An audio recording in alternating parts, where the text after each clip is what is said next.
Jelang bulan Ramadan, harga sejumlah bahan pangan mengalami kenaikan, bahkan di antaranya meningkat drastis.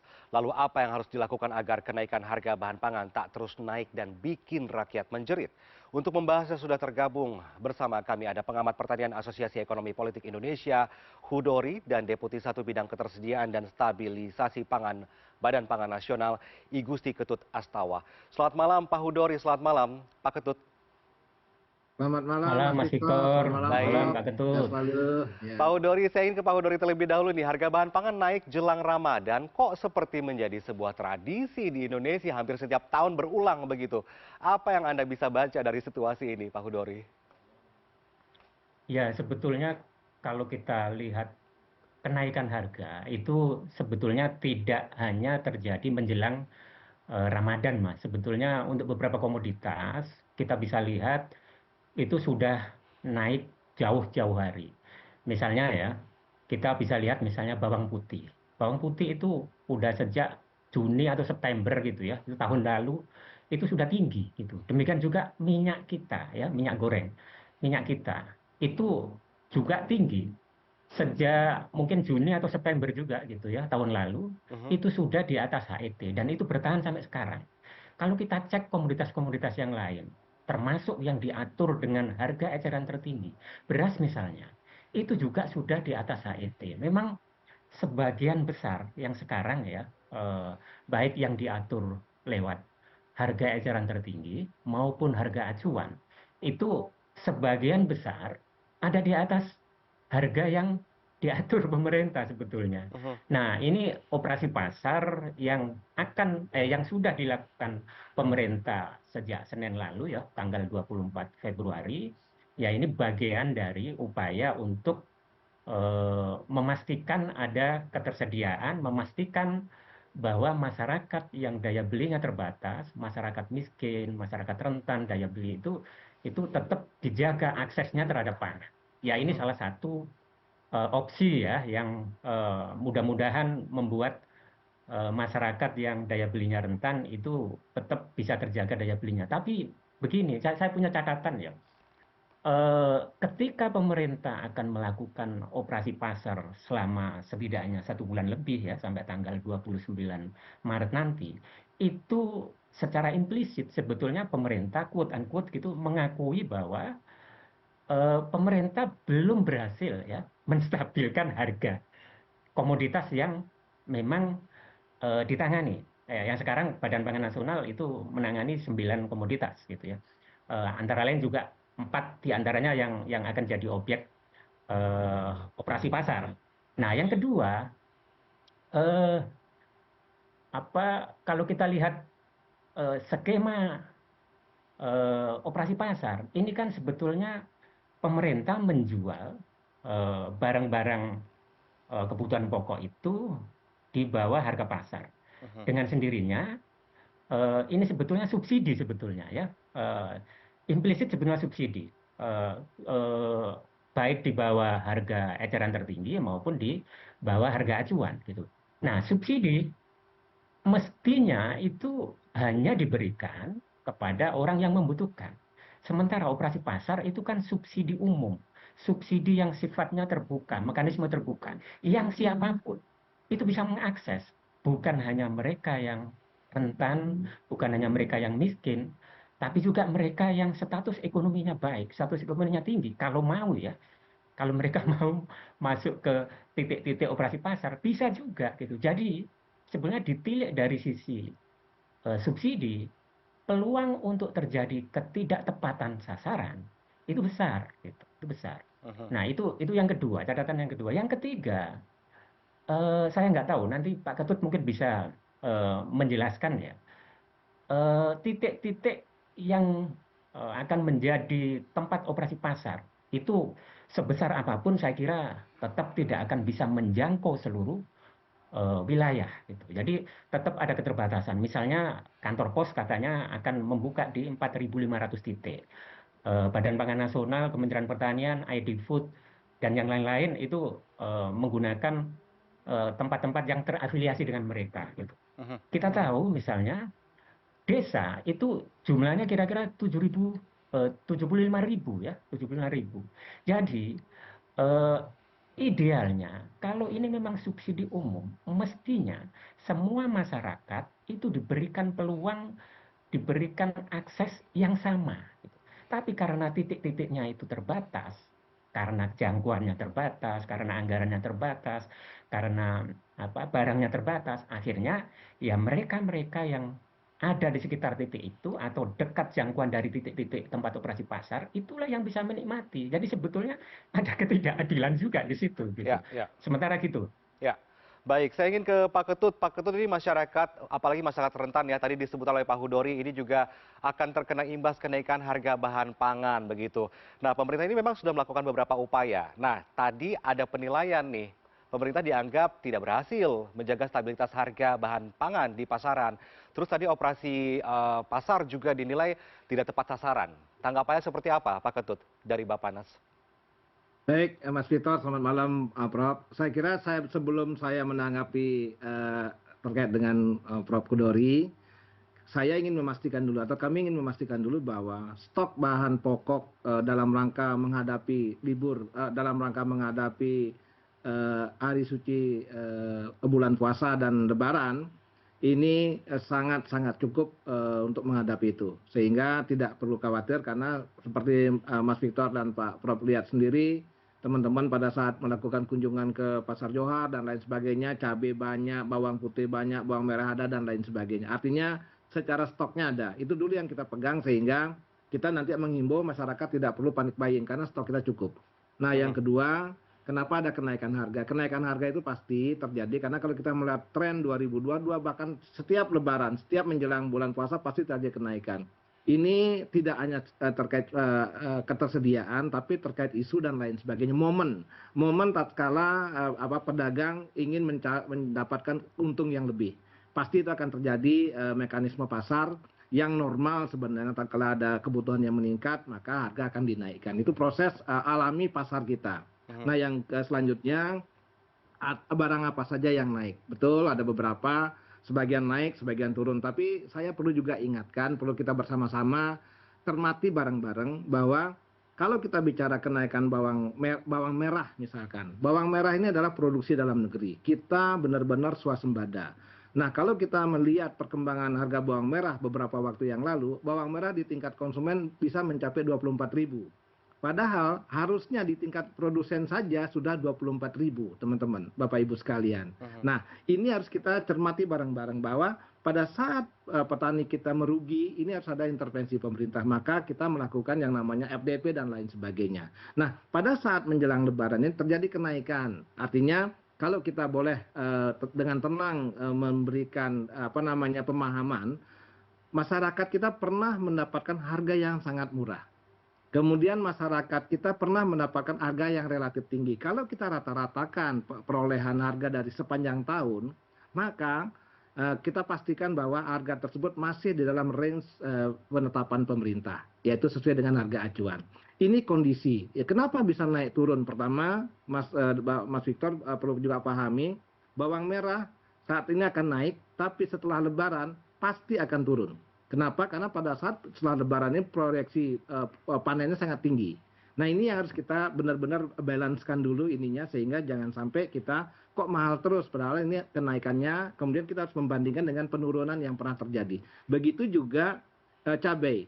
Cabai saat ini kenapa dia tinggi? Karena kami barusan rapat sampai malam dengan teman-teman champion bahwa kenaikan cabai ini diakibatkan hujan.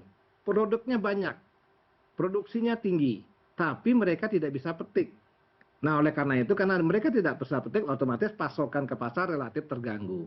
Namun ada beberapa daerah yang juga sudah memasok, tapi pas-pasan sehingga harganya agak relatif tinggi. Namun dipastikan oleh barusan teman-teman champion, minggu kedua, minggu ketiga bulan puasa nanti itu sudah mulai produksi di dataran tinggi dan dipastikan harga akan turun. Nah, ini kita harus pastikan dulu, kita harus sama-sama ini kan persepsinya sama dulu. Cukup ya. Kemudian juga beras memang di zona beberapa zona ada kenaikan dan ini yang dilakukan oleh pemerintah agar harga itu bisa terkendali. Salah satunya adalah kita menggelontorkan yang namanya stabilisasi intervensi SPHP. Ya, ini kita lakukan sehingga yang tadinya zona 2 dan 3, maka kemarin di dalam Rakortas sudah dibuka untuk semua zona, sehingga ini kita bisa memberikan ruang kepada masyarakat bahwa ada beras medium dengan harga head yang kita tetapkan. Mas, perlu juga kita pahami, GKP pada saat head itu ditetapkan adalah 6.000. Sekarang GKP-nya 6.500. Ini juga pasti akan terjadi pada saat teman-teman penggilingan padi memberi GKP dengan 6.000 dan proses dan lain sebagainya pasti akan meningkatkan harga. Namun demikian, kita sudah sepakat dengan teman-teman penggilingan padi, head harus kita jaga. Dan sebagaimana disampaikan oleh Bapak Menko, tegas sekali mengatakan bahwa di retail dan di pasar rakyat diwajibkan untuk mematuhi head dan hub, harga acuan penjualan yang ditetapkan oleh pemerintah. Dan ini akan dilakukan pengawasan sehingga dipastikan seluruh mulai dari produsen sampai distributor dan di hilirnya harus benar-benar dipastikan untuk memberikan harga yang wajar, sehingga penetapan atau implementasian head dan harga acuan penjualan bisa dilakukan di tingkat pasar tradisional. Saya kira demikian Mas Victor, Pak Prof. Ya. Sebelum ke Pak Kudori, saya ingin ke Pak Ketut lagi. Pak Ketut, ini salah satu tugas Badan Pangan Nasional ini adalah menjaga stabilitas harga bahan pokok ya. Sejauh ini apa kendala yang kerap dihadapi dalam menjaga stabilitas harga bahan pokok ini di pasaran? Karena kalau tidak kita berbicara tentang HET tadi, harga eceran tertinggi, bagaimana cara melakukan pengawasan yang konkret di lapangan? Karena kita tahu ya, kita akan mengurusi banyak pasar, banyak karakter pedagang begitu. Apa yang selanjutnya akan dilakukan pemerintah melalui Bappenas nih untuk mengatur agar harga ini tetap stabil dan sesuai dengan aturan yang ada begitu Pak Ketut? Sebagaimana saya sampaikan tadi, arahan Pak Menko jelas bahwa seluruh teman-teman Satgas Pangan Daerah, teman-teman Kapolri, bahkan Bapak Kapolri juga ikut dalam rapat Rakortas kemarin. Di situ jelas ditegaskan bahwa Satgas Pangan Daerah beserta teman-teman Pemda, Dinas Pangan, Dinas Perdagangan dan lain sebagainya akan turun memantau. Tatkala harga terlalu tinggi di tingkat pasar rakyat, maka akan ditelusuri dari mana sumber pemasokannya. Dia harus ditanya berapa, kenapa, dan bagaimana. Sehingga dari situ kita akan bisa memahami karakter pasar. Jangan-jangan mereka bukan mendapatkan dari D1, namun dari D3 ataupun pedagang yang lain.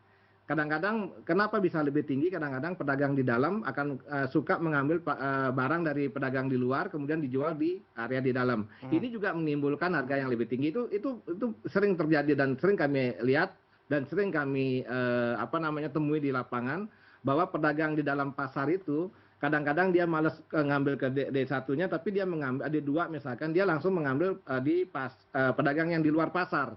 Nah, mengambil pedagang di luar pasar otomatis kan dijual di dalam pasti akan lebih tinggi. Itu kondisi real di lapangan di pasar-pasar yang kita lihat sepanjang kami turun ke lapangan. Demikian. Ya, jadi masyarakat juga harus cerdas ya memilih tempat di mana ia berbelanja, mana yang lebih hemat, mana yang lebih efisien, mana yang lebih murah begitu ya. Pak Kudori, ini menariknya kenaikan harga bahan pangan jelang Ramadan ini kerap terjadi ya. Bahkan tadi Pak Kudori menjelaskan dari tahun kemarin sebenarnya udah naik begitu, susah turunnya begitu. Nah, harga tak kunjung turun. Bahkan tahun kemarin saja setelah Lebaran beberapa harga bahan pangan termasuk daging ini tak kunjung turun begitu, tak cepat turunnya. Menurut Anda, adakah cara yang tepat dan cepat Pak Kudori untuk menangani masalah kenaikan harga bahan pangan di Indonesia? Ya, saya sempat menghitung ya, 5 tahun terakhir terhadap 17 komoditas. Antara lain yang kita omongkan ini gitu ya. Dari 2019 sampai tahun lalu, itu dari 17 komoditas itu 11 masuk fluktuasi tinggi, ya. 4 masuk fluktuasi sedang, hanya 2 yang masuk fluktuasi rendah. Apa? Daging ayam dan daging kerbau. Jadi cuma 2 sebetulnya. Nah, pemerintah memang masih punya PR untuk menstabilkan harga ya. Kalau kita cek dari inflasi ya, 10 tahun terakhir zaman Pak Jokowi itu luar biasa. Inflasi nasional dalam 10 tahun terakhir itu bisa ditekan di bawah 3%. 2,9% 10 tahun itu. Tapi kalau kita cek dari sumber inflasinya, inflasi yang disebabkan oleh volatile food atau pangan-pangan yang bergejolak itu masih tinggi. 47% lebih gitu. Itu artinya ini menunjukkan bahwa memang masih ada pekerjaan rumah yang belum selesai dari pemerintah. Sebetulnya kita punya 2 instrumen penting ya untuk menstabilkan harga itu. Yang pertama adalah pengaturan harga ya. Tadi Pak Ketut sudah menjelaskan ada harga acuan pembelian di produsen, ada harga acuan penjualan di tingkat konsumen, ada HET juga yang saat ini itu berlaku untuk 3 komoditas ya, beras, gula dan minyak kita. Gitu. Tapi kalau kita cek ya, 3 komoditas yang diatur HET-nya ini pun itu sudah di atas HET gitu. Apalagi yang harga acuan. Padahal kita tahu HET itu mengikat publik. Kalau dilampaui, sebetulnya menurut regulasi bisa kena sanksi, ya bisa kena sanksi. Nah, kalau harga acuan, baik acuan pembelian di tingkat produsen maupun penjualan di tingkat konsumen, itu nggak ada sanksinya sebetulnya. Jadi relatif tidak mengikat, ya tidak mengikat. Jadi kalau tidak diacu, ya cuma himbauan gitu. Itu satu. Yang kedua, instrumen kedua yang penting adalah cadangan sebetulnya, cadangan pangan. Eh, kita belum punya cadangan yang solid kecuali beras ya, kecuali beras. Beras itu kita punya cadangan yang relatif bagus. Misalnya hari-hari ini yang dikelola oleh Bulog di gudang Bulog itu 2 juta ton lebih. Itu besar ya. Kira-kira kalau konsumsi kita sebulan 2,6 juta ton ya lumayan lah gitu ya, lumayan gitu. Tapi untuk komoditas yang lain, jagung, kedelai atau yang komoditas-komoditas hortikultura ya, yang tadi Pak Ketut menceritakan soal bawang merah, bawang putih, cabai rawit, cabai merah dan seterusnya. Saya nggak tahu, sepertinya kita belum ada. Kalaupun ada kecil sekali gitu. Jadi ini yang membuat ketika ada harga bergejolak, pemerintah sulit untuk melakukan intervensi gitu. Eh, seringkali terlambat gitu. Nah, Baik, sementara kita juga tahu untuk produk-produk hortikultura itu kan produksinya hampir sebagian besar itu tidak stabil ya. Tiap bulan itu produksinya tidak stabil. Jadi baik. ada bulan-bulan tertentu surplus besar, ada bulan-bulan tertentu sangat-sangat terbatas. Nah, ini penting diselesaikan dengan pengelolaan cadangan, penyimpanan, pengolahan juga Ya, di level ya, hilir ya. ya. Misalnya cabai itu kalau kalau konsumen kita bisa dididik, diedukasi bahwa mengkonsumsi cabai olahan itu nggak Baik, kalah bergizi dengan cabai baik. segar gitu. Garis Itu merahnya salah kita sudah satu ya. dapatkan ya Pak Kudori. Pak Ketut terakhir, Pak Ketut tadi bicara tentang harga eceran tertinggi yang sulit diawasi. Bagaimana nanti cara pengawasannya? Terus tadi ada juga tentang stok dan cadangan produksi bahan makanan. Bagaimana menurut Anda? Saya kira begini, Mas Victor, Pak Prof, terkait dengan cadangan pangan, Badan Pangan Nasional sudah menetapkan terkait dengan jumlah cadangan pangan pemerintah. Nah, yang kendalanya yang mendasar adalah yang kita kuat sekarang kan baru 2. Jagung kita relatif sudah punya, beras sudah lumayan. Yang lain-lainnya kita mulai perkuat kembali. Namun sebenarnya yang mendasar lagi adalah pengelolaan cadangan itu sendiri.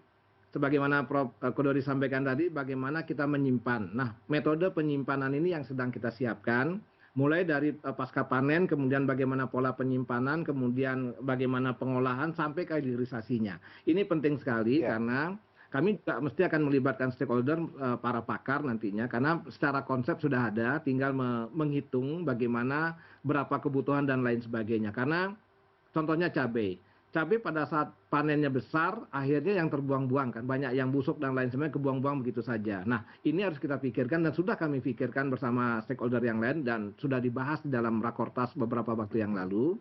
Maka Pak Menko juga sudah memerintahkan perlu menyusun, membuat skema bagaimana pengelolaan pasca panen sampai ke hilirnya. ya, Contoh cabai saja. Apa yang diperlukan, mungkin pengering dan lain sebagainya, mungkin penyimpanan cold storage dan lain sebagainya, atau repair content ya. dan lain sebagainya, sehingga setelah disimpan pada saat produksinya tinggi, disimpan dulu sebagian, jualnya sebagian, sehingga harga bisa stabil. Kalau Ya. dulu kan enggak, kalau sekarang ini produksinya tinggi, harganya langsung merosot ke bawah. Pada saat kemudian terganggu produksinya, harga loncat naik. Nah, ini yang harus sudah kita mitigasi dan sudah kami mitigasi. Tinggal nanti kita melibatkan pakar bagaimana titik-titik, di mana titik-titik yang harus kita bangun, cold storage dan lain sebagainya, repair container dan lain sebagainya, sehingga penyimpanannya bagus. Kemudian kita juga Baik. memikirkan Baik. Contoh bagaimana membuat yang namanya cabai kering misalkan. Itu salah satu yang perlu kita mitigasi itu, Mas. Baik, apapun nanti yang akan dilakukan pemerintah, semoga nanti harga bahan pangan tetap stabil, apalagi nanti jelang bulan Ramadan ya, dan tidak bikin rakyat menjerit begitu. Terima kasih banyak Pak Hudori dan Pak Gusti Ketut Astawa sudah bergabung bersama kami di CNN Indonesia Prime News. Sehat selalu Bapak-Bapak. Amin. Terima kasih Mas Victor. Prof, Sama-sama, sehat Pak. selalu. Terima kasih.